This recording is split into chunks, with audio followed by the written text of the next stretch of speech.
pusiste que estaban mal. No sé si me llegaste a corregir otra vez.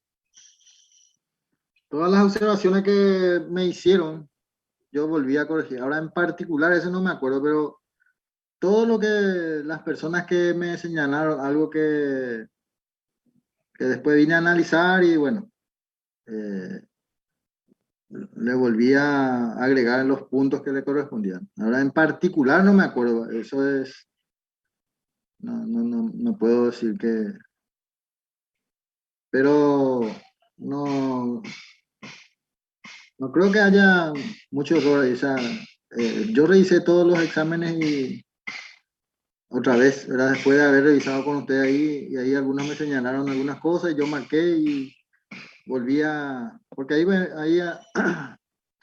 ahí mismo es medio difícil, porque dos, tres preguntas a la vez y se complica un poco, ¿verdad? Pero después yo vine a mirar todo y todo lo que me señalaron y que consideraba yo correcto, desde lo que me señalaron, le agregaba más, sin ningún problema. Eso era así.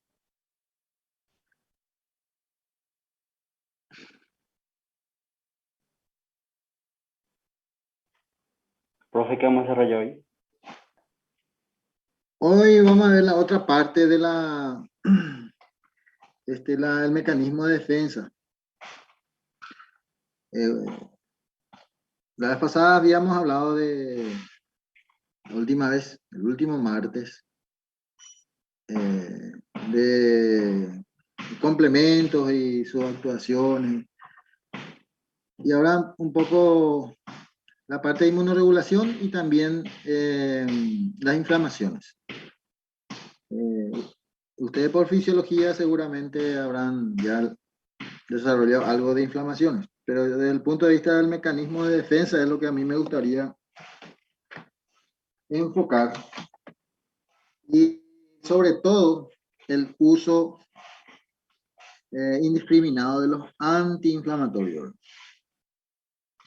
Si nosotros consideramos a la inflamación como un mecanismo de defensa, lo que tendríamos que usar los antiinflamatorios es para controlar, no para eliminar. No sé si me comprenden esa idea. Sí, profe. ¿De O sea que dónde? para algo está la inflamación, profe. Claro, o sea, el tema nomás es que muchas veces el concepto de inflamación es como de patología propiamente dicho, ¿verdad? Y la inflamación es a consecuencia de algo, no es la patología propiamente dicho. O sea, que sería como un síndrome inflamatorio, la, la expresión correcta en este caso, ¿verdad? Igual que siempre menciono esto, cuando hablamos de anemia, que es muy común en nuestro país, no es un evento aislado ni que, no. La anemia es un evento bastante común en nuestro país. Si nosotros lo Profe, tomamos, sí, pero la falciforme ve mucho, no te voy. la falciforme no. Falciforme es, Africano, bro. sí, en el África se observa porque a la vez es un mecanismo de defensa que tienen los habitantes de África. Este, como la malaria es una patología muy común en África, eh, entonces muchos de los habitantes no padecen de malaria, por ejemplo. ¿Por qué? Porque tienen la anemia falciforme, que en sí parece grave, ¿verdad? Pero entre la malaria y la anemia falciforme, muy bien, ahí estaríamos discutiendo otro. Y como la malaria necesita un ciclo más prolongado para reproducirse, la anemia falciforme no le permite ese ciclo. Entonces se vuelven resistentes estas personas. Bien, el más común en nuestro país, el más común, no es que sean, son las anemias microcítica hipocrómica ferropénica, es la más común. Por carencia por falta de aporte alimentario, o también por la parasitosis. Ambas cosas o una u otra. Después le sigue la anemia megaloblástica, ¿verdad? Que hoy en día es muy común porque tenemos muchos de nuestra población que consume en forma crónica alcohol, por ejemplo, por un lado. Por otro lado tenemos mujeres que utilizan en forma crónica eh, anticonceptivos. Entonces, por eso sería la causa más común, ¿verdad?, de anemia megaloblástica. Sin embargo, no es la primera en nuestro país. Y por otro lado, como yo siempre digo, insisto, que jóvenes como ustedes no pueden desarrollar en ningún caso por causa de consumo de alcohol o consumo de anticonceptivo, no puede desarrollar todavía ese tipo de anemia megaloblástica. Entonces habría que sospechar otras causas que tendría que ser más graves. Las causas que se sospecha a partir de eso ya es más grave. Bien. O sea, ¿qué es lo que quiero decir con eso que ustedes tienen que tener en cuenta como médico? La anemia puede ser un virorei, o sea, la causa puede ser un virorei, o puede ser algo muy grave. Lo que no se puede dejar es de investigar. Una vez que se investiga y se logra la causa, podemos decir, ah, sí, es una anemia nomás. Pero antes de saber la causa, no podemos nosotros decir, es anemia no. El famoso neanemia IMI, que ustedes habrán escuchado en varias ocasiones. Va a ver y ponerle colesterol, y ponerle ahí azúcar. Hay anemia y miren. Bien. Es una expresión popular eso, que no debería ser correcto, ¿verdad? O sea, entre el populis no hay tanto drama. Que eso circule entre los médicos lo que es un poco dramático. ¿Se entiende lo que quiero decir, verdad? Pero todos comprenden lo que digo, ¿verdad? Porque eso es lo más importante. El resto es virolí. Sí, profe. Profe, falciforme viste alguna vez en Paraguay. Señor, ¿Usted la falciforme viste alguna vez en Paraguay? ¿O por teoría en no? casi 30 años de haber mirado el tipo de sangre de todo lo que me tocó mirar, solamente un caso tuve. O sea, yo por lo menos entre 50 y 100 muestras por día miraba en el microscopio. Y miré por lo menos en forma continua esa cantidad por 22 años. Y solamente una vez eh, encontré y fue diagnosticado. Y era uno de apellido González, pero su origen era africano, o sea, sus tatarabuelos, algo así lo era. Ya medio, cuando te dice González, pues ya prácticamente ya baja las guardias va a buscar ciertas cosas, ¿verdad? Pero hay que mirar un poco los antecedentes, mejor dicho, los ascendientes, a ver cómo están. Siempre hay que mirar por los ascendientes, siempre. Hoy, por ejemplo, me fui yo al oculista, ¿verdad? Y me atendió una chica joven, a tener 26, 27 años, güey. Y me preguntó hasta por mi tatarabuela si yo, si cómo era. Y me pareció correcto. O sea, lo tomé de forma muy grata, ¿verdad? Esas preguntas. ¿Por qué? Porque yo creo que así se debe practicar la medicina. Por ese motivo, ¿verdad? Sentí un gran placer, sobre todo si es joven, ¿verdad? Porque los que somos mayorcitos ya prácticamente no acostumbramos a eso y y ahí nos mantenemos, ¿verdad? Pero muchas veces cuando las nuevas generaciones no le dan mucha importancia a los ascendientes. Bien, ¿hay otra pregunta? No, profe, gracias por la aclaración. Bueno, entonces vamos a ver un poco la inmunoregulación del sistema nervioso y endocrino. O sea, es decir, cómo se interrelacionan. Porque está claro, ¿verdad? Que el sistema de defensa está estimulado por el sistema endocrino también. No es que solamente, y está relacionado también con el sistema nervioso. Es decir, en pocas palabras, ¿verdad? Las personas que siempre viven malhumorados tienen sus mecanismos de defensa inmunológico bastante disminuidos o poco desarrollados. O sea que siempre vive estresado y entonces el sistema inmunológico también se ve afectado desde ese punto de vista. Bien. Entonces,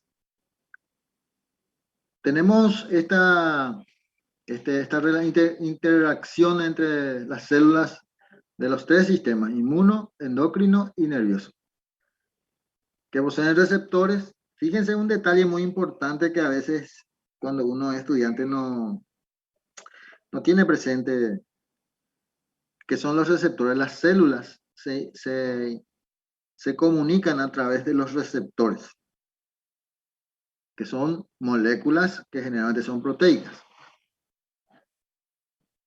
Bien, que poseen receptores que reconocen tanto a las linfocinas, neurotransmisores y hormonas. Es decir, las linfocinas que son propios del sistema inmune, neurotransmisores que son propios del sistema nervioso y hormonas que son propios del sistema endocrino. Es decir que todas las células componentes del sistema inmunológico tienen también en común estos receptores. No es que solamente tienen. Sin embargo, por ejemplo, la insulina, los receptores de la insulina están en todas las células, no solamente en células del sistema inmune. ¿Por qué esto es así? Y porque la insulina es primordial para el metabolismo de los carbohidratos. O sea, si no tiene una célula, no tiene o tiene defectuoso el receptor para la insulina, probablemente ese paciente va a tener serios inconvenientes metabólicos. Bien, de esta manera las linfocinas producidas mayoritariamente por el sistema inmune pueden ser reconocidas por células tanto del sistema nervioso como del endocrino, que es lo que le decíamos. O sea que tienen todo esto en común.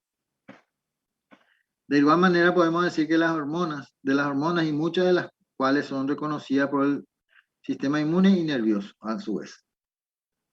O sea que esto es común a todos. Entonces tendríamos más o menos este esquema de... Ustedes ven lo que yo estoy viendo, ¿verdad? Sí, profe. Bueno. Pero entonces tenemos aquí, por ejemplo, el sistema endocrino, el sistema inmune y el sistema nervioso. Son los tres sistemas que estamos mirando, ¿verdad? Entonces, por ejemplo, el sistema nervioso pudiera comunicarse a través de neuropéptidos con el sistema endocrino, el sistema endocrino a través de la hormona con el sistema inmune y el sistema inmune a través de las citocinas con el sistema nervioso. Luego tenemos también el sistema inmune a través de la citocina con el sistema endocrino, a través de hormonas con el sistema nervioso y los neuropéptidos también a su vez con los... Y esto es lo que nosotros llamamos, o sea que esto es el esquema por el cual podríamos decir que las personas que no tienen una una paz interior, por decirlo así, en términos más comunes, en términos coloquiales. También tiene su sistema nervioso, su sistema inmune alterado. Igual que va a tener alterado su sistema endocrino, igual que va a tener alterado el sistema nervioso. Por lo tanto, no se puede hablar de un, de un sistema independiente, sino todos los sistemas son interdependientes. Sin embargo, pueden actuar en forma autónoma. Solamente que los efectos de uno puede ocasionar daño en el otro y así sucesivamente. Sobre todo cuando hay una sobrecarga de una de las partes. Por ejemplo, si hay un exceso de citocina, eso va a alterar el sistema nervioso, también va a alterar el sistema endocrino. Si las hormonas están desequilibradas, también va a alterar el sistema inmune y también va a alterar el sistema nervioso. Y por otro lado, si los neuropéptidos están alterados, o sea, el sistema nervioso estimula en exceso a través de los neuropéptidos al sistema endocrino y también al sistema inmune. Por lo tanto, la interdependencia es estrecha. O sea que no podemos nosotros pensar que si uno está constantemente nervioso, su sistema inmune va a estar normal, o el sistema endocrino. A ver, por ejemplo, ustedes, entre las anemias, ya que hablamos de las anemias megaloblásticas, generalmente, altera el sistema endocrino, y ese sistema endocrino altera el sistema nervioso, y ese sistema nervioso altera el sistema inmune. En menor grado, o sea, dependiendo de la gravedad de la anemia. Pero generalmente esto es así. Es decir, ustedes saben, ¿verdad? De que esto que digo no lo digo por ser machista ni nada por el estilo, ni por ser despectivo con las mujeres. Ustedes saben claramente, ¿verdad? Que las mujeres, el funcionamiento orgánico es mucho más hormonal que los varones, por ejemplo. ¿Todos están de acuerdo con eso o hay alguna duda sobre eso? No, profe. No hay ninguna duda. Bien. Entonces, ese esquema, por ejemplo, se sabe que las mujeres no solamente son anémicos o anémicas por la pérdida menstrual, por ejemplo, sino también se sabe que las hormonas femeninas inhibe en un grado, en un porcentaje muy importante a la médula ósea para producir glóbulos rojos. Es decir, que actúa como, eso no quiere decir que sean patológicos, sino eso es fisiológico. Sino lo que quiero nomás resaltar es que no es que solamente por la pérdida mensual es la disminución de la hemoglobina en las mujeres, sino también tiene una regulación hormonal. ¿Se comprende eso, verdad? Sí, profe. Bueno, para eso tenemos que entender, ¿verdad? De que las mujeres, o sea, ustedes ya tienen que saber que las mujeres tienen menos concentración de hemoglobina que los varones. O sea que, en general, estamos hablando en general, porque puede haber una mujer que tenga 15 de hemoglobina y un varón que tenga 14. No pasa nada.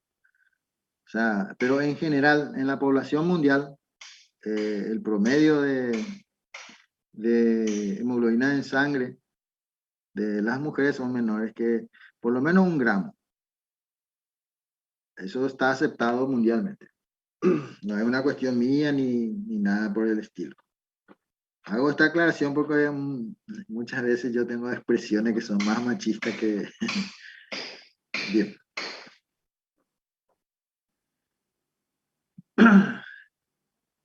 Función reguladora de la molécula del complejo mayor de histocompatibilidad. El hecho concreto de que cada individuo responde de manera única y distinta frente a estímulos iguales. Esto está claro también. O sea, por ese motivo, por ejemplo, ustedes cuando sean médicos de verdad, inclusive la dosis de algunos medicamentos no están, por decirlo así, de alguna manera, no están estandarizadas para todos. Es más, va a requerir algunos ajustes de parte de ustedes, de tal manera que el medicamento sea efectivo en el paciente. Porque si no, puede ocurrir que utilizando una estandarización para todos, puede ser que el medicamento sea poco eficiente en uno y en otro sí es eficiente. Por ejemplo, sabemos que en los pacientes heterocigotos para el complejo mayor de histocompatibilidad, la infección de SIDA progresa de manera más rápida que los homocigotos. Eso está comprobado científicamente. Es más, hay personas que son resistentes al virus del SIDA. Es decir, esto tiene mucho que ver, esta regulación tiene mucho que ver que la evolución del virus del SIDA en un organismo a veces tarda 2 años, en otros 5 años, en otro tarda 10 años, en otro nunca se desarrolla la enfermedad. Que está claro que tiene presente el virus, ¿verdad? Pero que no desarrolla nada. Esto es muy importante entender. Por otro lado, también es importante comprender que la concentración de virus o el recuento de virus expuesto también incide en que un paciente pueda ser, una persona pueda ser resistente o no. También tiene mucho que ver el estado original en la que se ha expuesto el paciente o la persona. ¿Sí? ¿A qué es lo que voy? Vamos a suponer que vos estás sano, sin ningún inconveniente de salud. Por lo tanto, todo tu sistema inmunológico está activo para defender cualquier otro evento que se presente. Como en este caso estamos hablando del SIDA. Y otra persona, por ejemplo, estuvo resfriado o tenía una gripe y se expone a la misma concentración de virus, a vos no te afectó y al otro sí. Por ejemplo. De hecho que no hay que exponerse, pero en el supuesto caso que haya accidente cortopunzante que siempre ocurre en los hospitales, es importante tener presente todo esto, ¿sí? Es más, no es lo recomendable que una persona que esté con cuadro respiratorio esté atendiéndole a otra persona, ¿verdad? No es recomendable. Eso se evalúa caso por caso. En otro caso, por ejemplo, tenemos el individuo que con el complejo mayor de histocompatibilidad B57, que es un marcador positivo, poseen la cualidad de desarrollar más lentamente la enfermedad del SIDA. Se ha visto también esa particularidad. De esta manera podríamos ir citando interminable lista de casos demostrativos de la influencia del complejo mayor de histocompatibilidad en el desarrollo de respuesta inmune. O sea que la poligenia es la que favorece la resistencia. ¿Qué hace que se desregule la inmunidad? ¿Por qué el sistema a veces es nuestro peor enemigo? Esas son preguntas que habría que responder, ¿verdad? ¿Por qué se desregula? ¿Qué es lo que hace que se desregule? ¿Por qué tu sistema inmune de repente era mejor que no tener un sistema inmune antes que tenerlo, porque para las personas que sufren de autoinmunidad, por ejemplo, no podríamos decir que su sistema de defensa sea bueno para él, porque la causa de su enfermedad es su sistema inmune. ¿Está claro eso, verdad? Sí, profe. Sí, profe. Bien.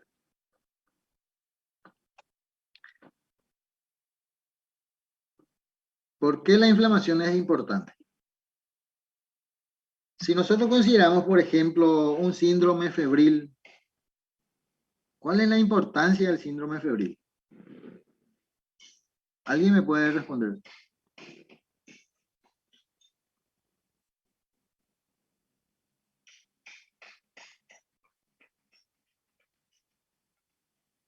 Para aumentar la temperatura y eliminar así los microorganismos, profe. O sea que aumentando la temperatura, así que vamos a eliminar a la gente. Y creo que sí, porque muchos microbios, microorganismos, bacterias, eso no tienen mucha resistencia por el calor.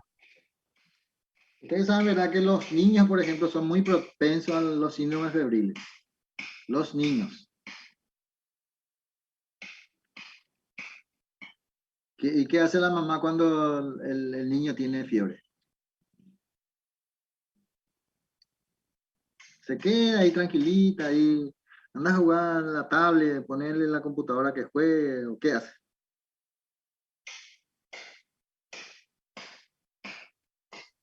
Trata de bajar la fiebre. Trata de Trata de, controlarle la fiebre, profe. ¿cómo? Trata de controlarle la fiebre. Trata de controlar la fiebre, Baño frío, algún baño frío. frío, alguna cosa hace, ¿verdad? Si tiene algún medicamento antipirético que ya le habían recetado con anticipación el médico, el pediatra, ya le da. Y si no puede controlar eso, automáticamente ya se va al médico, ¿verdad? Así funciona, ¿verdad? Sin embargo, en los ancianos no ocurre este efecto. Es decir, que difícilmente los ancianos tienen fiebre. Y por lo tanto, cuando se le detecta una infección, muchas veces resulta ser muy tardío. Porque suponiendo, ¿verdad?, que la fiebre es un sistema de alarma del organismo que te está diciendo que hay algo que no está funcionando. Y entonces el médico es el que busca qué es lo que no funciona bien. Y mientras tanto, mientras busca, por supuesto, trata de controlar la fiebre, porque la fiebre en sí, que es un mecanismo de defensa o de alarma, puede también ocasionar serios inconvenientes en el organismo, ¿verdad? Por ejemplo, puede empezar a convulsionar el paciente o inclusive puede entrar en coma. Pero bueno, vamos a tomar nomás en forma leve para no complicar tanto, porque son las cosas poco comunes. En niños, convulsiones por fiebre suele haber, sobre todo los menores de 5 años. Es muy común. Menores de 5 años convulsionan más fácilmente que otros. ¿Y por qué ocurre eso? Y porque el sistema nervioso central se desarrolla aproximadamente hasta los 5 años. Antes de eso es bastante vulnerable. Y por lo tanto, suele haber ese inconveniente. Yo en particular, mi hijo, el menor, cuando tenía como 2 años, empezó a convulsionar. Pero de la nada estábamos jugando y de repente convulsionó, ¿verdad? Y manifestó la fiebre ya cuando estuvimos en el sanatorio. O sea que antes de eso no lo detectamos con fiebre, le tomamos la temperatura y nada. Sin embargo, 1 hora después, más o menos, ya con fiebre alta de 40 grados, así de la nada. Y ya quedó convulsionando, o sea, yo le quedé convulsionando ya al sanatorio. y tuvo que seguir un tratamiento hasta los 5 años para prever cualquier cosa. Era bastante incómodo viajar, por ejemplo, con él porque teníamos con una batería de medicamentos controlados que había que declarar y todo eso. Bastante incómodo. Bien. La inflamación también se comporta más o menos de la misma manera, o tendría el mismo, ¿cómo se llama? El mismo fin, desde el punto de vista en que alarma al organismo de que hay algo que no está funcionando. Imagínense si nosotros eliminamos esta alarma, como ocurre, por ejemplo, la fiebre, la fiebre en los adultos mayores. Por eso es una cuestión fisiológica, ya no funciona. Por lo tanto, tiene una infección urinaria, no tiene fiebre. Tiene una infección pulmonar, no tiene fiebre. O sea, es bastante complicado, complica el esquema, ¿verdad? A ellos les afecta un poco más, por ejemplo, le baja toda la presión, en vez de tener la temperatura alta, le baja la presión, pues. Entonces son sistemas de alarma que los geriatras son los que manejan mejor. Por eso es muy importante también respetar el esquema de las especialidades. No es lo mismo un pediatra que un clínico de adultos, no es lo mismo un geriatra que un pediatra. O sea, en cuestiones de urgencia sí, da lo mismo, ¿verdad? Pero en cuanto al manejo del paciente no es lo mismo. Bien. Entonces, es un conjunto de mecanismos que defienden y mantienen la integridad del tejido ante la agresión. Es decir, que la inflamación en sí detecta un agente agresor y lo que crea es un ambiente que hostil para el agresor, de tal manera que no avance. Si no logra eso, evidentemente la inflamación va a ser más agresiva y por lo tanto ya no va a diferenciar al agente agresor que al organismo. Por ese motivo, los procesos inflamatorios pueden producir daño tisular y en ausencia o exceso de reparación de la enfermedad. Es decir, que el agente agresor avanza. Los procesos inflamatorios participan en numerosas entidades nosológicas y condiciones normales. Por ejemplo, en cuestiones de autoinmunidad, alergias e infecciones. En algunos deportistas, por ¿cómo se llama? Por el esfuerzo extremo que hacen, pueden presentar inflamaciones como un mecanismo de defensa.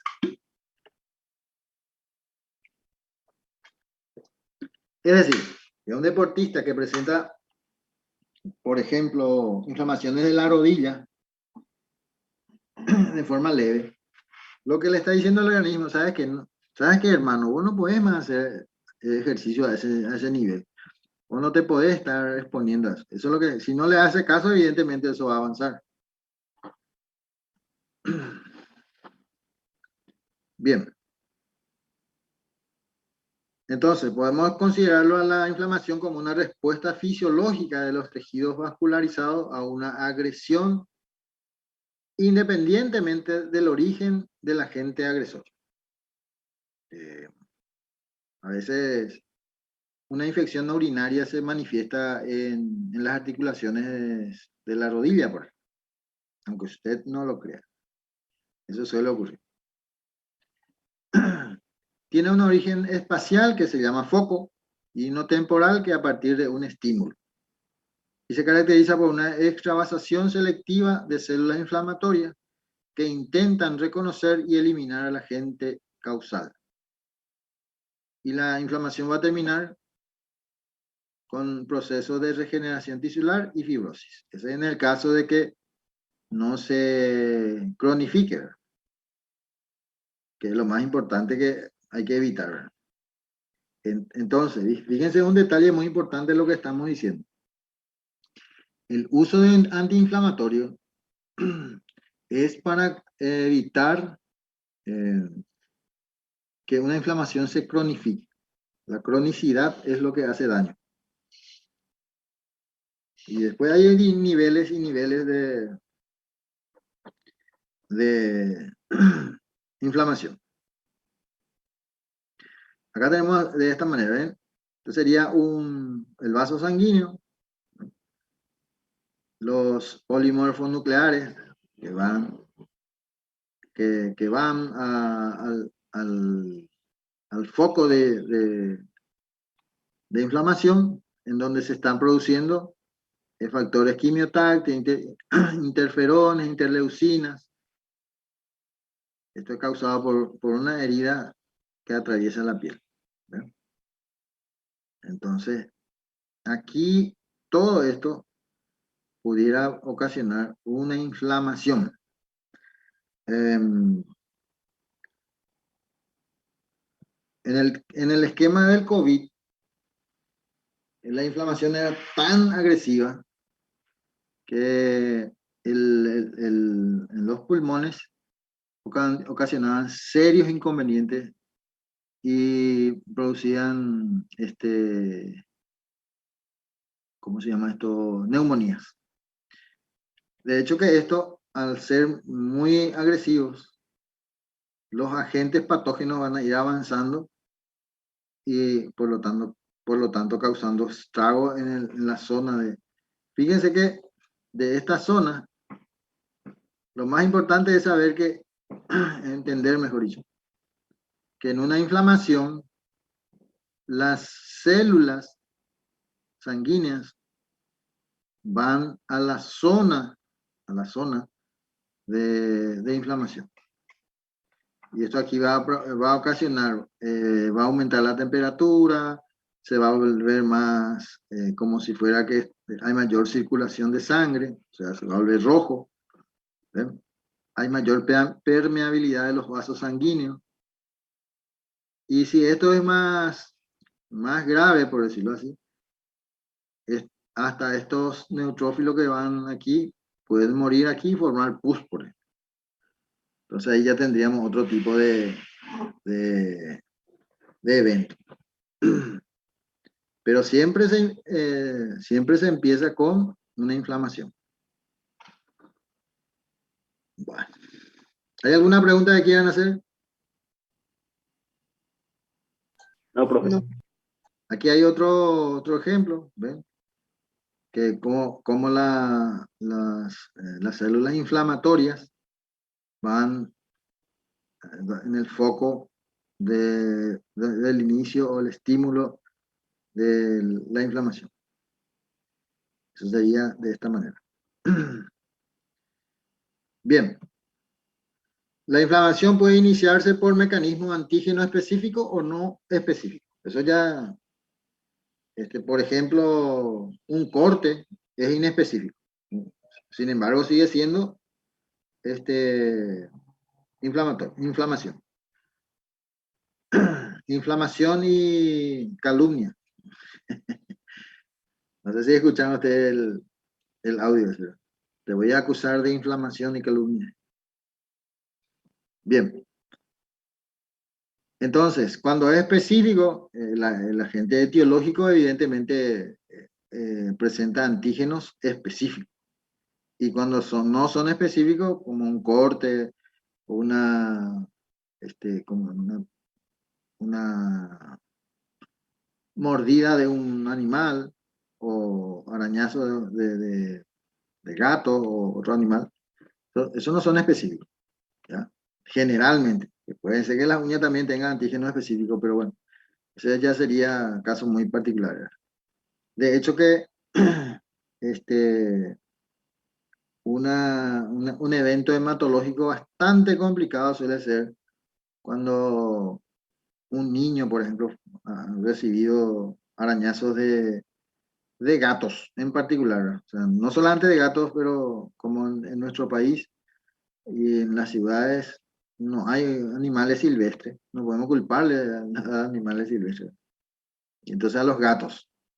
Y cuando recibieron hace 15 días, por ejemplo, un arañazo y después presentan ganglios, en la sangre aparecen linfocitos atípicos, bastante complicado, ¿verdad? O sea que evidentemente si ustedes se acuerdan cómo funcionaba el sistema inmunológico primario y cómo se unían con la secundaria, con la adaptativa, que al final eso va a presentar ganglios. ¿Por qué? Y porque en los ganglios la unión antígeno-anticuerpo es donde se producen, ¿verdad? Entonces ahí es como si fuera que los ganglios se inflaman, o sea, se vuelven grandes. Y si eso permanece por mucho tiempo, eso puede ocasionar serios inconvenientes. En esos casos, por ejemplo, el uso de antiinflamatorio es muy interesante para evitar la cronicidad de las inflamaciones de los ganglios. Por ejemplo, una leucemia generalmente se manifiesta con ganglios, linfocitos atípicos, anemia, disminución de plaquetas. O sea, esos son factores que ya hay que ir analizando más seriamente. Bien. Los linfocitos T con los específicos, ¿no? O células accesorias con receptores de factor de fracción constante de los anticuerpos, IgG o IgE, reconocen el antígeno iniciador. Si es un alérgeno, IgE. Si es un antígeno inflamatorio que no sea alérgeno, IgG. Así es. Se activan y como consecuencia del reconocimiento de antígeno específico producen mediadores solubles o proinflamatorios. Serían lo que va a ocurrir, ¿verdad? Y la inflamación no antígeno específica se inicia por productos bacterianos, por ejemplo, las toxinas de las bacterias, por cuerpos extraños o productos resultantes de la necrosis tisular, que en el caso de que, ¿se acuerdan que le había dicho yo que a veces hasta pus puede presentar cuando es muy agresivo la inflamación? Y por traumatismo o el ejercicio, que es lo que le decía un poco también. En la primera parte, en los deportistas aparecen como inflamaciones leves, como diciéndole que hasta ahí no puede llegar. Y si no le hace caso, fíjense que en este caso en particular, la falta de reposo de ese deportista y el consumo de antiinflamatorio le puede ocasionar más daño que solución. Que muchas veces eso los deportistas no lo comprenden y a la larga terminan con un cuadro inflamatorio grave.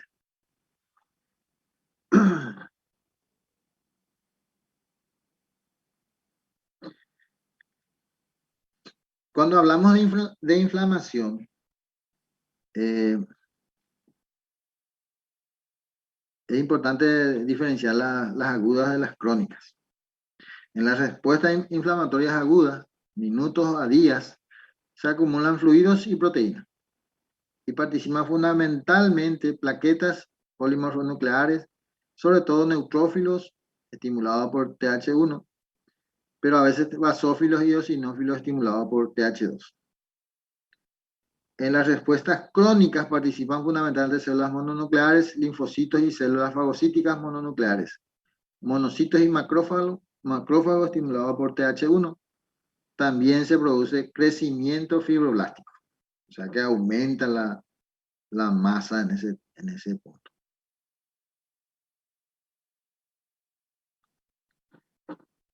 En cuanto a la resolución y versus cronificación, si el agente extraño es eliminado, los mediadores antiinflamatorios finalizan el proceso.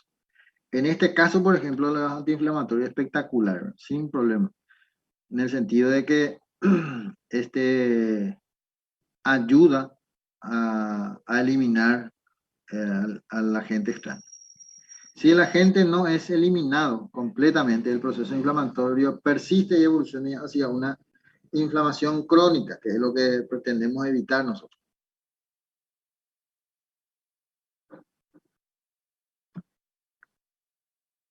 Bien, La extravasación del líquido es una de las características. Liberación de mediadores proinflamatorios solubles. La vasodilatación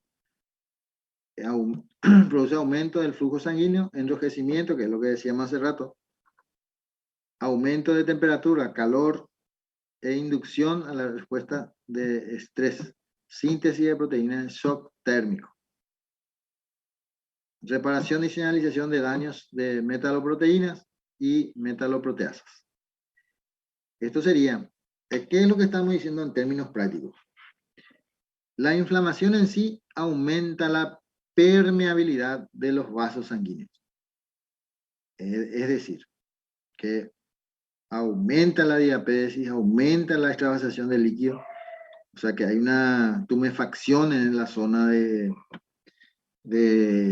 la inflamación. Bueno, ahí se produce la hinchazón como una tumorización y aumento del flujo linfático desde el área inflamada a los ganglios que drenan la zona inflamada, limpieza y presentación antigénica, que es lo que decíamos en clases anteriores, y también un poquito antes habíamos hablado del por qué los ganglios aumentaban de tamaño cuando hay inflamación.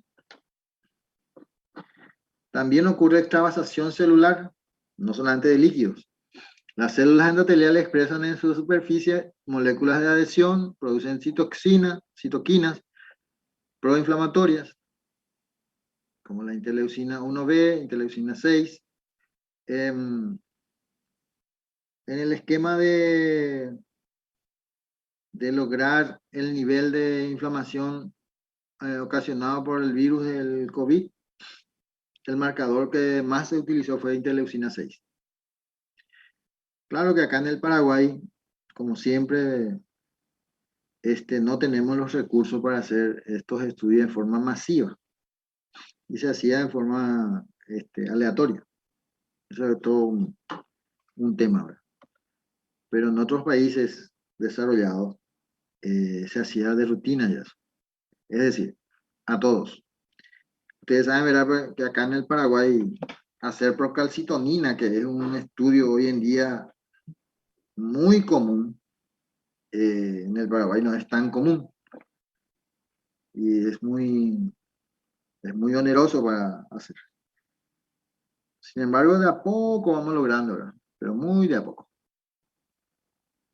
En mi hospital, desde este año, hace aproximadamente 15 o 20 días más o menos, que empezamos a hacer. Cosa que solamente se podía hacer en los privados. Y en realidad, hablando mal y pronto, en cuanto a lo que se refiere a salud, el que más tiene recursos para hacer es el Estado.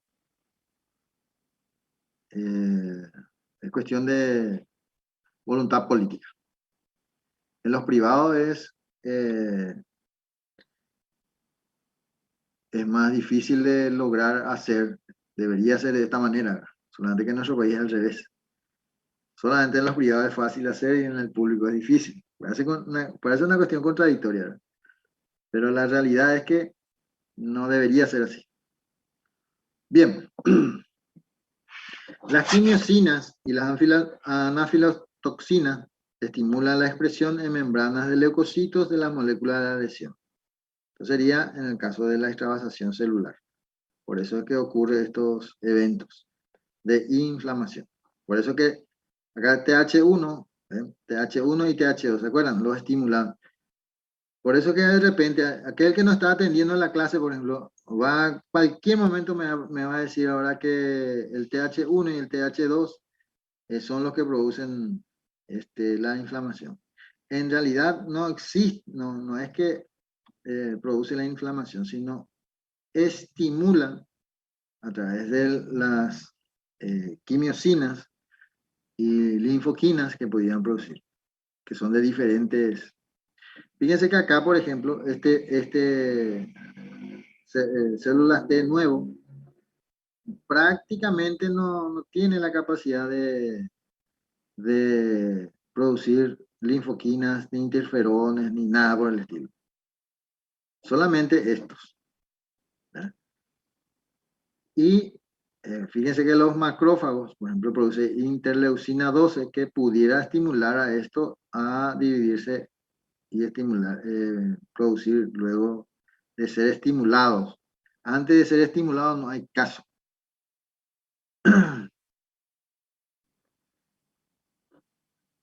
Bueno, esto sería de esta manera. Fíjense que el TH1, a través de un interferón gamma, puede activar a los macrófagos. Este interferón, a su vez, puede inhibir a la proliferación de TH2. Este TH2, que produce interleucina 10, inhibe al TH1. Es decir, esta es la forma en que estimulan, o sea, mejor dicho, se regulan, mecanismo de regulación, TH1, TH2. Este es el mecanismo. O sea, TH2 puede inhibir al TH1. TH1 también puede inhibir al TH2. Toda vez que ya no quiera continuar con la inflamación. Ahora, si es que esto se desregula, automáticamente esto, evidentemente, hay una desregulación como ocurre en el caso de lo que ocurría en el caso del COVID, que esta regulación no ocurría y teníamos una tormenta de citoquinas y una estimulación de macrófagos, de células de mastocitos, células B y eosinófilos, todo en conjunto se activaban y entonces, ¿qué es lo que, como consecuencia final, teníamos una inflamación descontrolada del sistema respiratorio?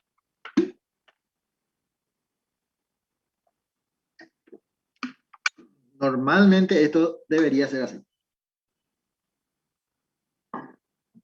Bien.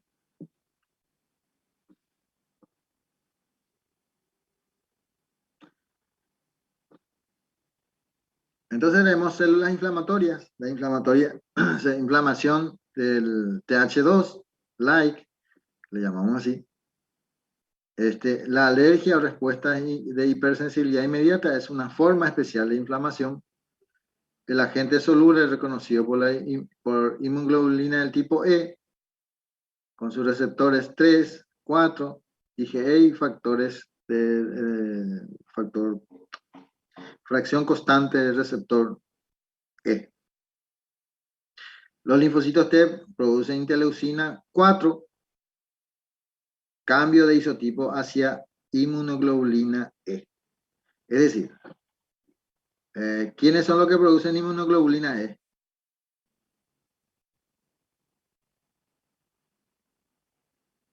Hola.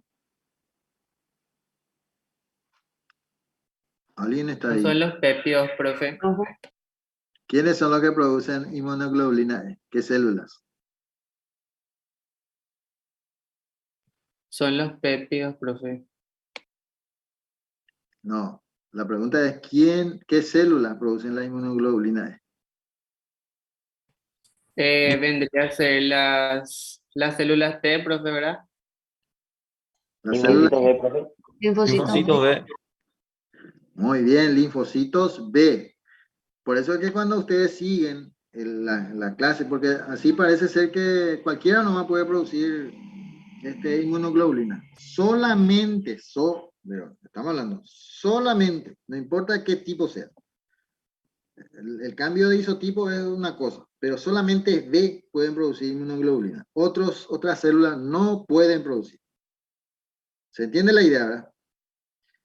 El hecho de que yo diga linfocitos T productores de interleucina 4, que sería el TH2, cambio de isotipo de inmunoglobulina. Pareciera ser que estamos hablando de que los linfocitos T pueden producir inmunoglobulina E. No, lo que estamos diciendo es que a través de la interleucina 4, el TH2 estimula a los B para producir E. Eso es lo que estamos diciendo. ¿Estamos de acuerdo? Sí, profe. Profe, Muy bien. Los eosinófilos que tienen receptores para inmunoglobulina E, esto es lo que yo siempre le decía a ustedes. Cuando yo era feliz, joven y soberano, daban a entender que los eosinófilos estimulaban a los linfocitos B para producir inmunoglobulina E. Hoy en día se sabe que es al revés, que son los linfocitos T lo que estimulan a los linfocitos B para producir inmunoglobulina E, y los eosinófilos tienen receptores para ello. También tienen receptores para ello los basófilos y los mastocitos. Fíjense un detalle muy interesante que podemos notar aquí, que tanto los basófilos y los mastocitos, su mecanismo de acción ante los agentes agresores, ¿cómo son?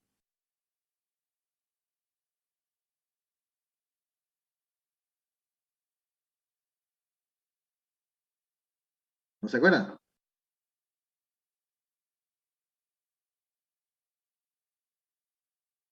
¿cómo era la pregunta, profe?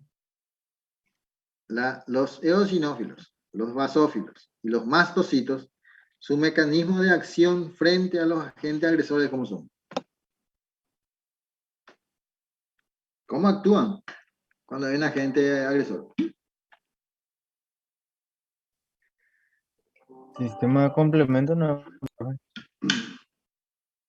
Sí, uno podría hacer sistema de complemento, sí, podría ser, ¿verdad? Pero eso no es un Lo mecanismo. fagocitan, profe. ¿Cómo?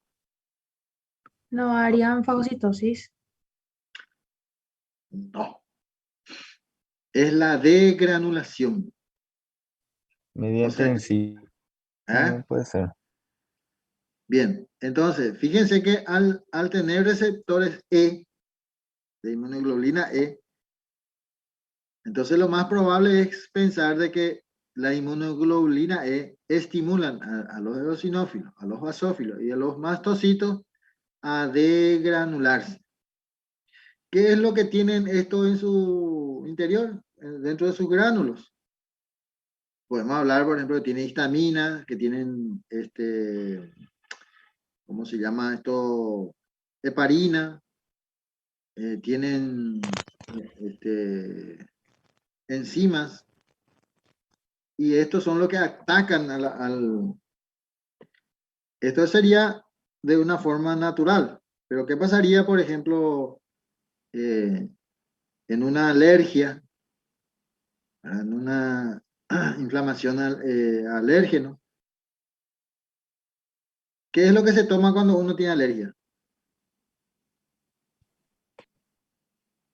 Ellos saben eso, ¿verdad? Antihistamínico, profe. Antihistamínico. ¿Qué es lo que tenían los eosinófilos, los basófilos y los mastocitos en su gránulo?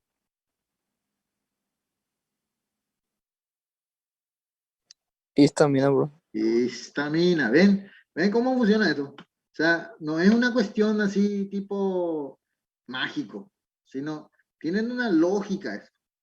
Entonces uno, si quiere controlar, porque evidentemente un paciente con alergia, hay una reacción anafiláctica a la histamina que producen en la misma célula de la defensa. Y luego entonces hay que controlar eso porque eso está ocasionando más daño, porque imagínense se te cierra la garganta, pues. En vez de ser una defensa, es una complicación. ¿Comprenden la idea, verdad? Bueno, acá lo parece que puse todo. Sí, profe. O sea, lo que a mí me gustaría es que ustedes correlacionen todo esto de tal manera que no sea tan complicado, porque a medida que vamos profundizando esto, se va a ir complicando un poco, ¿verdad? Pero la idea es no complicar demasiado.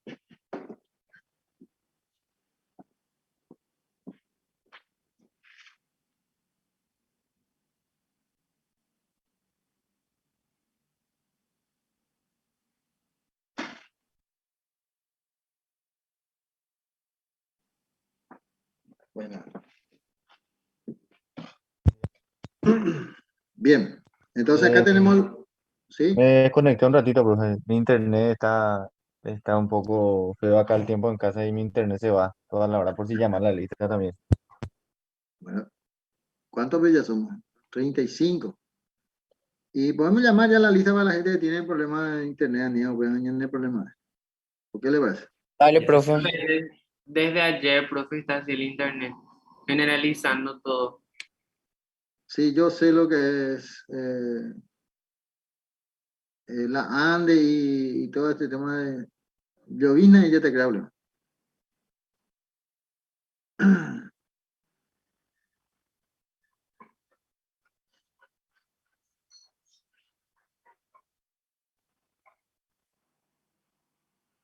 Tengo que hacer una maniobra y acá porque, para poder este,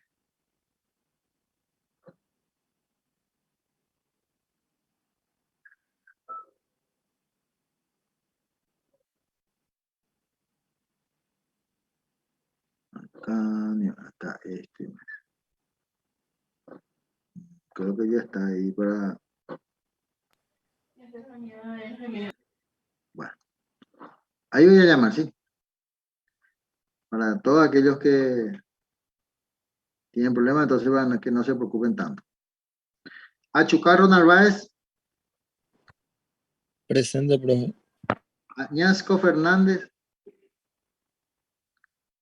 Añasco,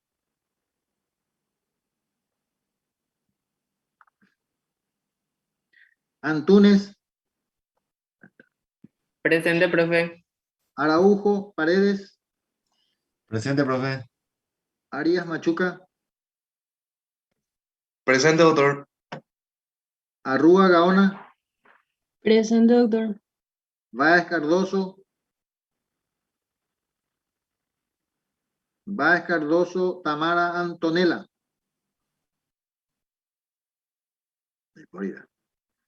Báez Palacios, Presente, profe. Vareiro Vera, Presente, profe. Benítez Melgarejo, Presente, profe. Benítez Román,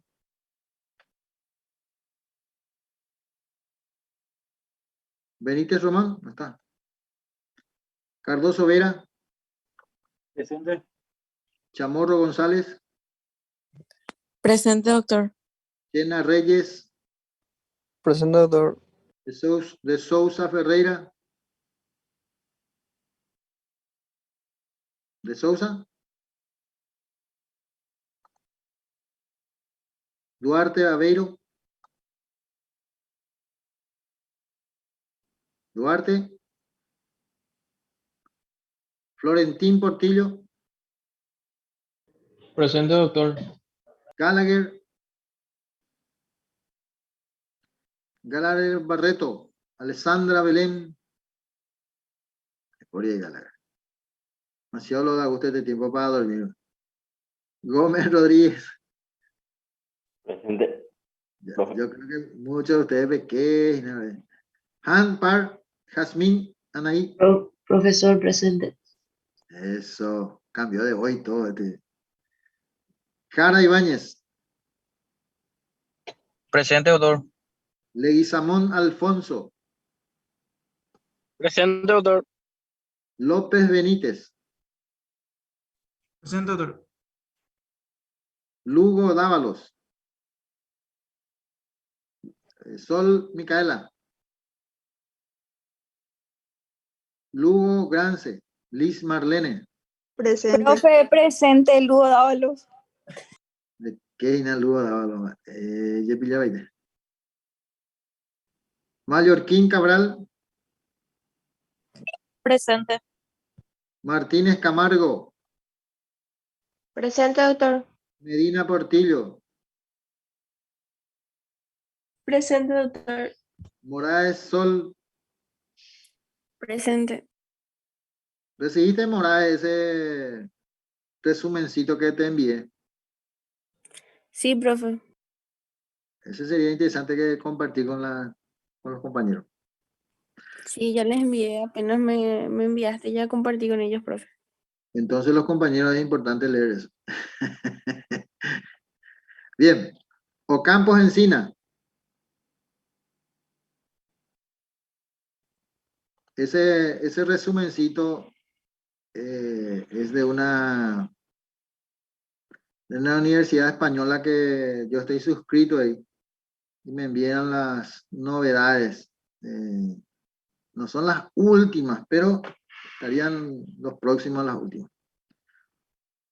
Oliveros Liceras, Presente, profesor. Ortiz Núñez. Presente, doctor. Lo único que yo no puedo poner acá en la plataforma esos resúmenes porque tiene derecho autoral, pues. Entonces, y como nosotros como universidad no estamos suscritos a eso, no puedo hacer eso. Pertile Urizar, Presente, doctor. Portillo Escobar, Presente, profe. Recalde Díaz, Presente. Recalde La Rosa, Recalde Presente, profe. Dana, Sí. Rojas Ortiz, Presente, doctor. Rolón Gutiérrez, Isidora, Presente, profe. Sanabria Abogado, Presente, profe. Caro, Tilner Jiménez, Presente, doctor. Villalba Jara,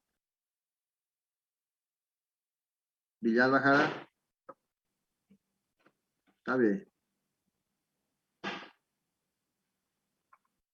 Villalba Jara entonces no está. Celaya, Presente, profe. Ahora. sí. Profe, Sí, yo estoy presente. vos sos. Villalba Jara. Vaya, ¿de qué? Nada. Ya No, seguiste el... profe. Sí, Atento, profe, atento. ok. Ok. Pues ya llamando la lista. El mensaje ahí. Bueno. Rendimos hoy, profe. ¿Qué rindieron hoy? Micro. Con la profe Ana, ¿vio? Sí, con el profesor Plans también. La live se así, Hoy no ¿verdad? se olvide, profe. ¿Eh? Igualito que Inmuno, profe. Ya sobre. Inmunónimo no era tanto. Profe, Belén Gallagher también está presente, su micrófono no funcionaba. Ah, pues, ahí no me el mensaje. Acá estoy, profe, ahora recién funcionó. Yo dije y jamás se me escuchó, había sido. A la pucha, Gallagher será. Parece que ya le puse lo presente, güey. Vamos a poder Ningo 35 te voy, imagina, güey. O pega tú. Ah, no hay la lista 39, no, ya. Profesor, el compañero Jorge Añasco también está escribiendo. Que Sí, no ya, funciona. sí. Él fue el primero que me puso ahí, profe, mi micrófono no funciona. Estoy presente. Profe, no sé si me escuchaste cuando te dije presente, Isidora Rolón. Isidora Rolón.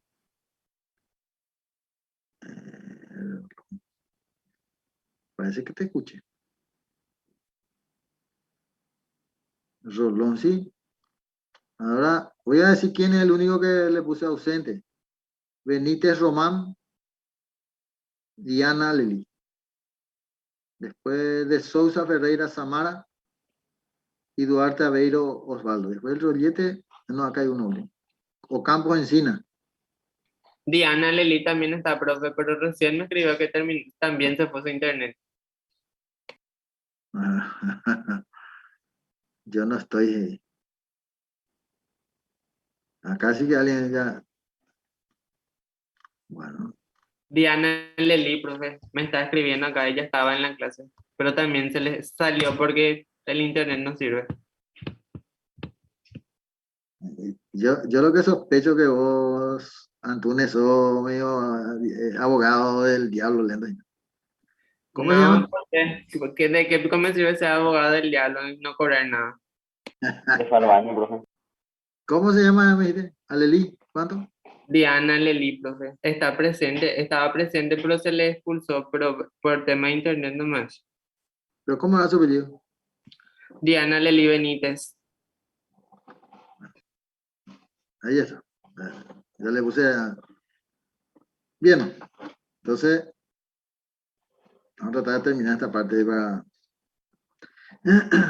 Bien, solamente para reforzar un poco, nunca le voy a preguntar todo esto que dice acá, pero sí me interesa que ustedes en esta etapa de la formación tengan presente de cómo funcionan eso, cómo, o sea, qué es lo que ellos hacen para defender al organismo, tanto los eosinófilos, los masocitos y los basófilos, que ya habíamos hablado hace rato, que es a través de la degranulación. Es decir, que lo que hace es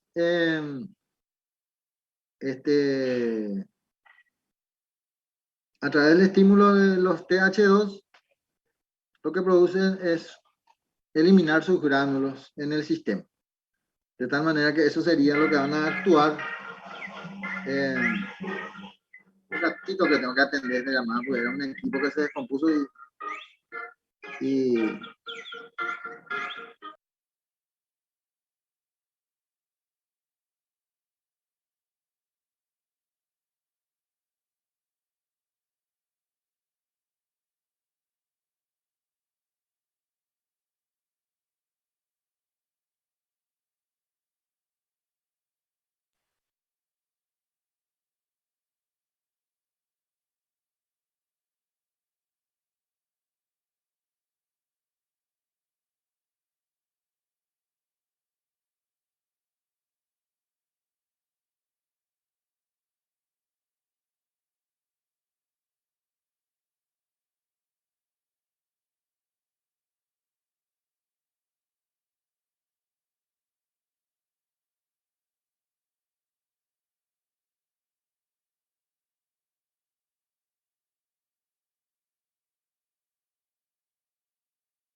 Profe, ¿estás ahí?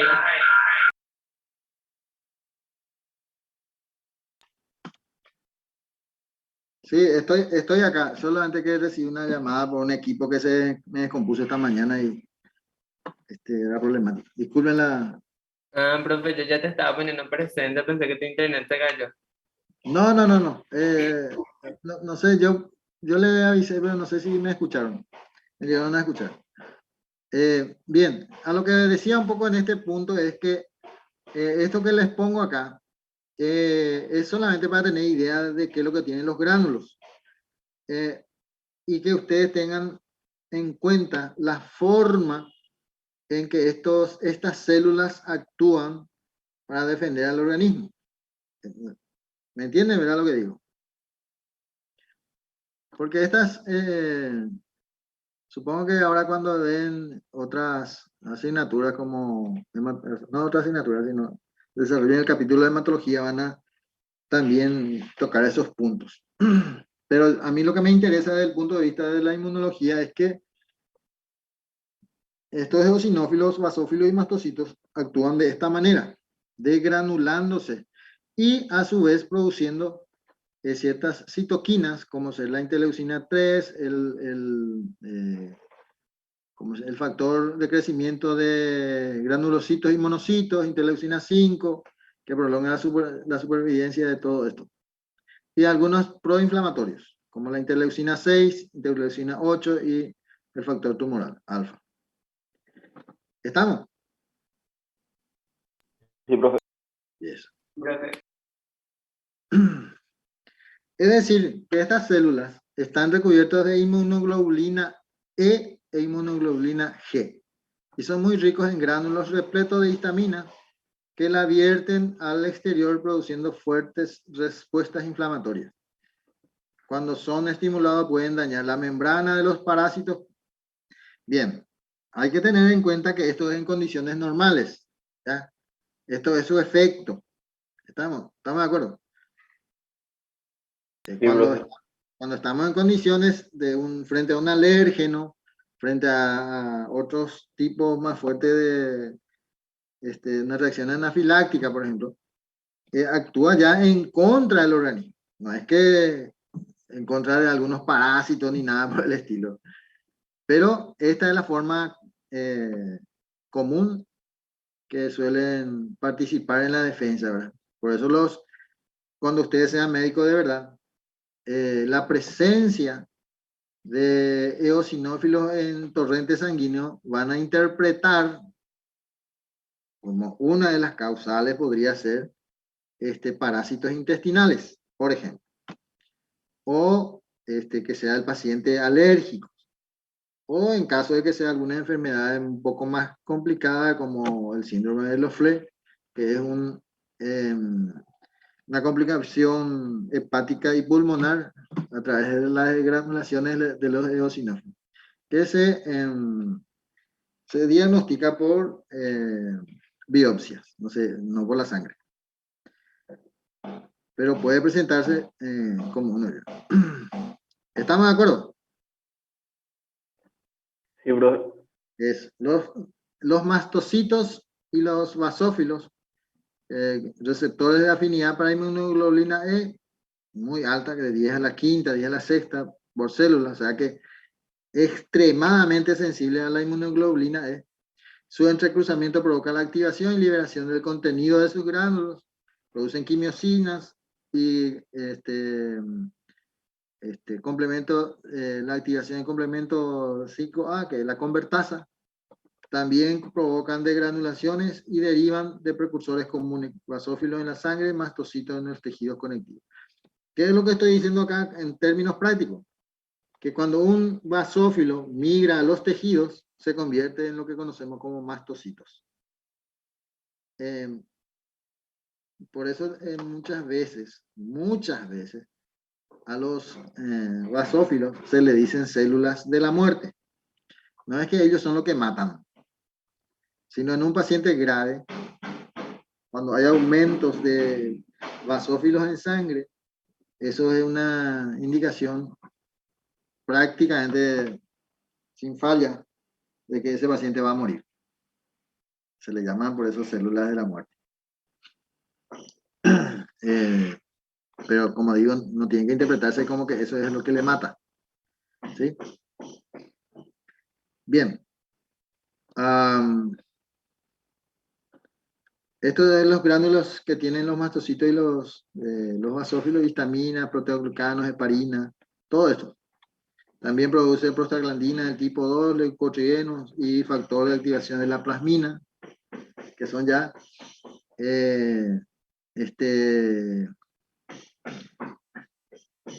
sustancias proinflamatorias, pero que actúan generalmente al sistema, también sistema de la coagulación. O sea, por ejemplo, en la fibrinólisis, habría problemas ya en la fibrinólisis, cuando hay aumento del factor factor activador de la plasmina. Entonces aquí tendríamos un aumento enorme de dímero D, por ejemplo, si esto ocurre. Por eso que, ¿se acuerdan ustedes que cuando hacíamos, digo yo, no es que no hacíamos, nosotros no hacíamos. Ustedes habrán escuchado que al COVID se le seguía a través del dímero D y la ferritina. ¿Se acuerdan?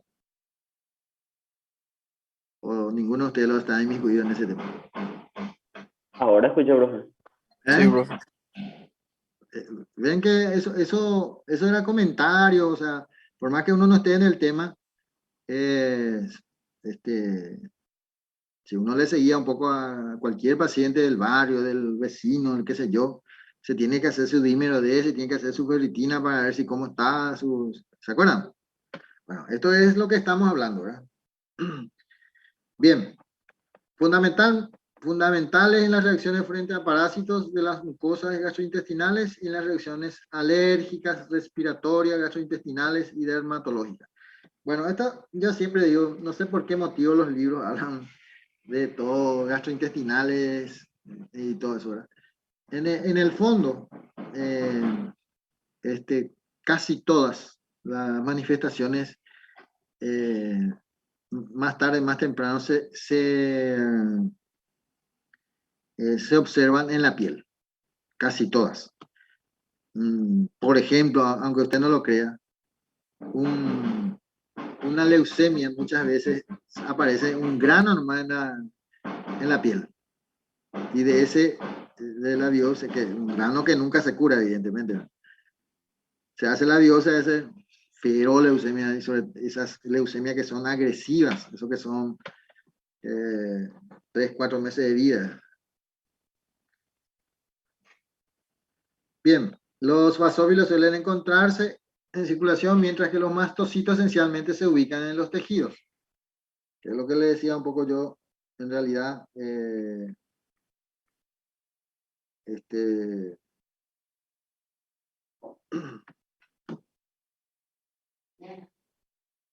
bien. Ambos tipos de células proceden receptores para el extremo del factor fracción constante de las inmunoglobulinas y participan en reacciones alérgicas como en consecuencia de liberación de histamina, que ya es lo que dijimos. Todo esto que vimos anteriormente son TH2, estimulados por TH2. Ahora todo lo que sea TH1. Los TH1 estimulan en mayor proporción a los neutrófilos. Sus funciones, en este caso, fíjense que en este caso podemos hablar que sus funciones son fagocitosis y lisis de microorganismos. O sea que al fagocitar ocurre este fenómeno. Atraído y activado por inmunocomplejos de la IgG, leucotrienos, complejo A, CA, C5A, mejor dicho, y varias quimiosinas. Adhesión, quimiotaxis, fagocitosis, degranulación. La degranulación es la última instancia de los neutrófilos, ¿no? Es la primera. Primero es la fagocitosis. ¿Y por qué es la fagocitosis? Y porque en estos gránulos tienen sustancias que pueden provocar la lisis del microorganismo fagocitado. Y la degranulación es prácticamente la indicación de la gravedad del evento. Es decir, que si yo, por ejemplo, a ustedes, ustedes son los médicos, yo les informo, se observan neutrófilos degranulados, estamos hablando entonces de una gravedad extrema, porque eso sería como un suicidio que está realizando los neutrófilos. O sea, esa sería la interpretación. No es que sea muy lindo nomás. Bien. Las células mononucleares, monocitos y macrófagos, es decir, los monocitos cuando pasan a tejidos, le llamamos también macrófagos, o sea, actúan como macrófagos. Los monocitos no son macrófagos en el torrente sanguíneo. Fagocitan pequeñas moléculas, pero al pasar a tejido ya pueden fagocitarse. Es la fagocitosis, presentación de antígeno, producción de citocinas proinflamatorias. Esas serían las funciones más comunes. Acá tenemos la quimiotaxis. El gradiente de factores quimiotácticos dirige la emisión de pseudópodos y el desplazamiento hacia el lugar de mayor concentración de esos factores. Receptores de quimiosinas en el borde 1, sería acá. Integrinas, borde 2, sería acá. Integrinas inactivas, sería 3 y bordes traseros, que sería en este punto. Es decir que esa es la manera en que actúa la quimiotaxis con respecto a las células inflamatorias. Moléculas de la inflamación. Los procesos de inflamación son desencadenados por la liberación en el foco de la molécula que provocan estos procesos de señalización molecular. Y estas moléculas tienen distintas actividades. Tienen anafilaxis, opsonizadoras, quimioatrayentes, vasodilatadoras. Todos estos son moléculas inflamatorias. ¿Y qué pueden ser? Proteasas plasmáticas como el complemento, quinina, sistema de coagulación y fibrinólisis, mediadores lipídicos como la prostaglandina, neurotiroides y factor de actividad de la plasmina, péptidos y aminas, histaminas y serotoninas. Esos serían todos los, esto ya con su nombre, ¿verdad? Esto acá cuando decimos acá, serían en términos genéricos, ¿no? De acuerdo a sus funciones, los efectos, mejor dicho. Bien. El óxido nítrico, aunque usted no lo crea, es una molécula muy controvertida, que en un principio se creía que era, no es que se creía, hasta hoy día se cree, que tiene un efecto muy interesante sobre el sistema cardiovascular. Tal es el caso que para investigar al óxido nítrico y sus efectos, se había propuesto a la droga esta, no recuerdo ahora su nombre genérico, pero su nombre comercial es Viagra. Se me fue el nombre. ¿El óxido nítrico no sería un vasodilatador? Es un vasodilatador, sí. Tiene un efecto, por eso decía, tiene un efecto muy interesante sobre el sistema cardiovascular. Por eso que se hizo la investigación sobre el Viagra. Viagra es la primera droga, el nombre comercial que tuvo. Pero su nombre genérico lo que no recuerdo ahora mismo. Entonces, Sildenafil. ¿cómo? Sildenafil. Sildenafil, sí puede ser. La Viagra o la sildenafil se había propuesto para como un cariotónico. Pero ¿qué es lo que pasó? Fue un fracaso como cariotónico. Entonces, ¿qué es lo que sucedía? El efecto secundario más importante que se había observado en las pruebas clínicas era la elevación del sistema reproductor masculino.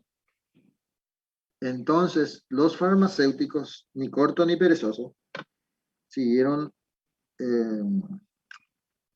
con el proyecto y terminaron vendiendo como lo que conocemos hoy en día como Viagra. Y como sabrán, entonces, un paciente que tenga dificultades cardíacas no puede consumir esa droga porque en realidad originalmente era para ese fin. Y fue un fracaso porque no tenía la eficiencia que se esperaba, pero sí los efectos. Bien.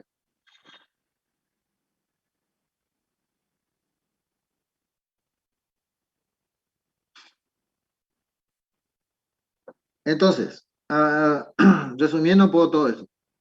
Como la inflamación puede ser aguda o crónica, en el primer caso el infiltrado inflamatorio es principalmente de leucocitos como neutrófilos, en tanto que en el segundo caso son principalmente linfocitos y monocitos.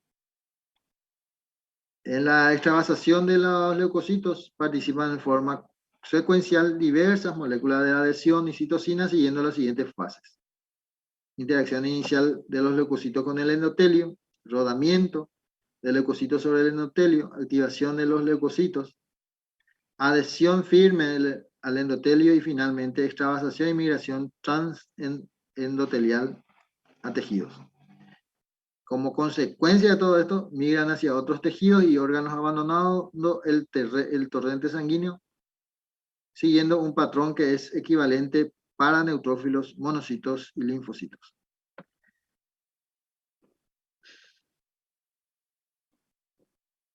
Entonces, cuando se produce una invasión local de microorganismos o incluso un trauma mecánico, se activa una serie de componentes de la respuesta innata localmente produciendo lo que se conoce como inflamación. O sea que no es que solamente los golpes ni las funciones ni nada de eso producen inflamación, sino también los microorganismos, que son los... ¿Se acuerdan que habíamos hablado puede ser específico y no específico? El específico siempre va a ser microorganismo. Entonces el proceso inflamatorio es como la síntesis de todas las actuaciones de la inmunidad innata a nivel de un foco de infección. Es decir, que todos convergen en esto para, para lograr la inflamación como un mecanismo de defensa. No es que la inflamación es el golpe en sí, no. El golpe es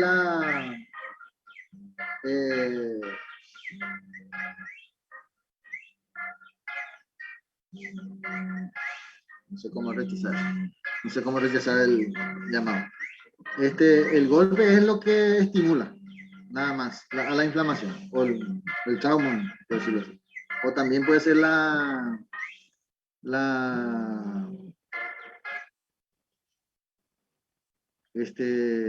el microorganismo. Bien.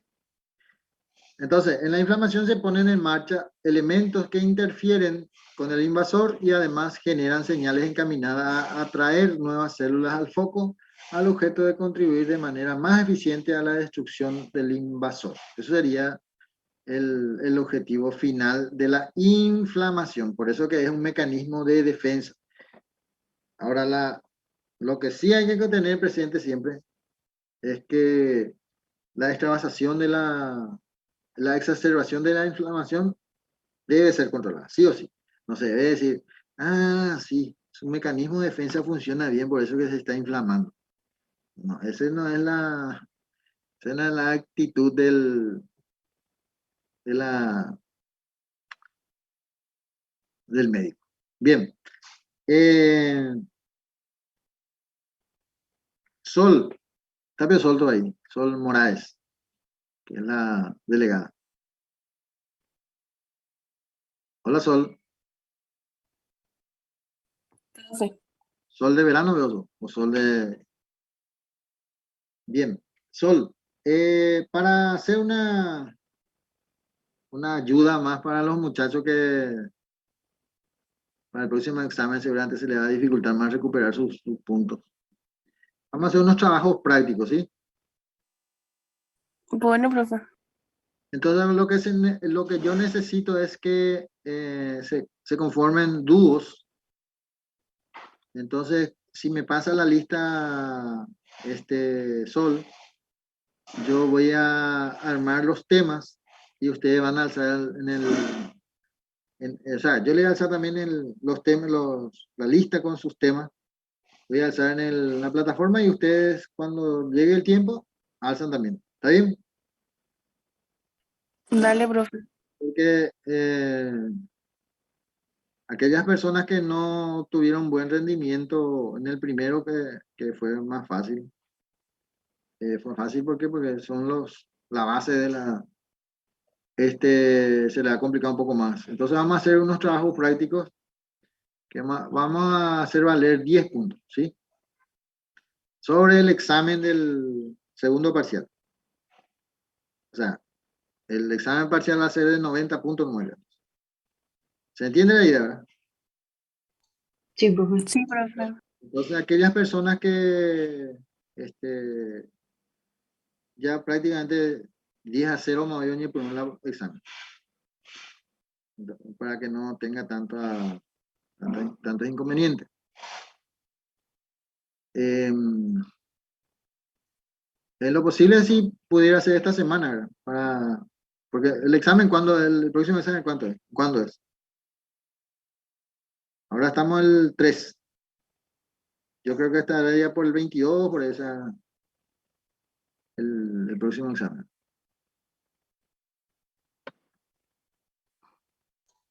El 7 de junio puede ser, profe. El 7, sí. Bueno.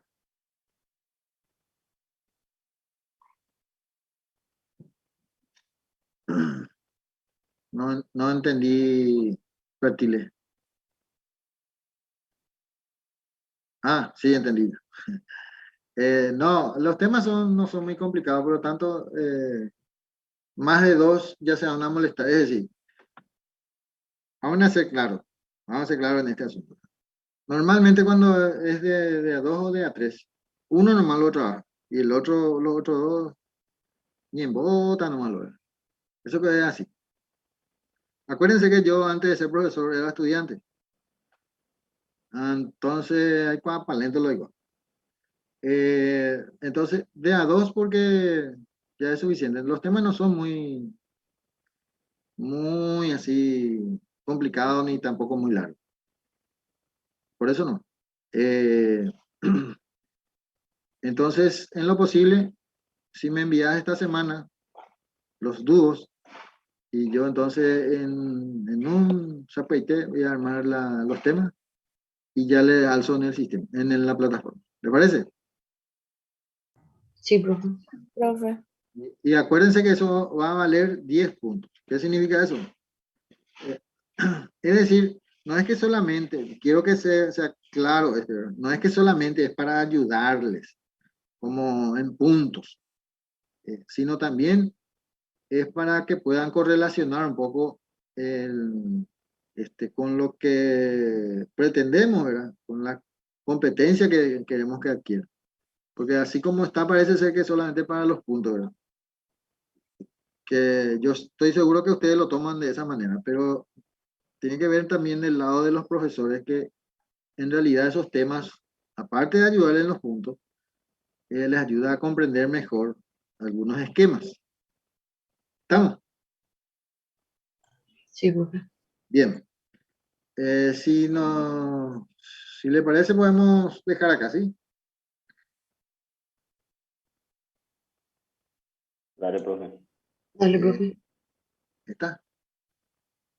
Muy bien. Nos vemos entonces el próximo martes. Y Sol, entonces, a Sol le pasan todos los muchachos su nombre, sus dudas, ¿verdad? Y ella me pasa nomás, puede ser por WhatsApp o mejor si es por correo. Así ahí nomás ya le pongo ya. ¿Está bien, Sol? Vale, profe. ¿Vale? ¿Estamos entonces? Gracias, profe.